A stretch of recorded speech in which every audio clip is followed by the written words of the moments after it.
I've said it before, uulitin ko na. We will build and we will build better and we will build more. I seek to widen the focus of infrastructure development to allow for growth in far-flung municipalities. Ayaw po natin nakikita na sa Maynila lamang, sa Luzon lamang ang lumalago at gumaganda. Kailangan po, wala pong naiiwanan. Kahit na sa lalupalop na napakalayo ay nararamdaman nila na meron silang pag-asa, na merong mga opportunity, na merong tumutulong sa kanila na pamahalaan para pagandahin ng kanilang buhay.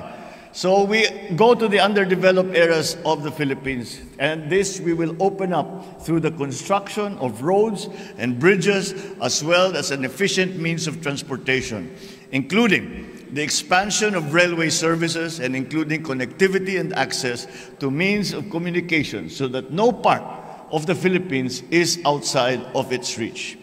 Pagbalik po ninyo sa Pilipinas, we hope to also welcome you to a new and upgraded Manila International Airport as we embark.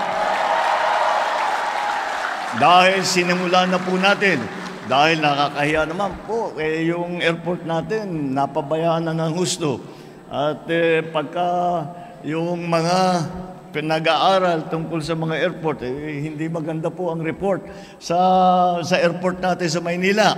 Kaya tayo ay kakalagda rin po natin. Meron tayo po 170.6 billion pesos na idadalhin para pagandahin ang ating mga passenger terminal, ang ating mga airside facilities, at saka mas madali ang paglipat mula sa isang terminal hanggang sa kabilang terminal, mula sa airport hanggang sa terminal ng bus para makauwi sa probinsya. Lahat po yan ay bubuhin natin para hindi na po nahihirapan ang ating mga bisita at ang ating mga balikbayan.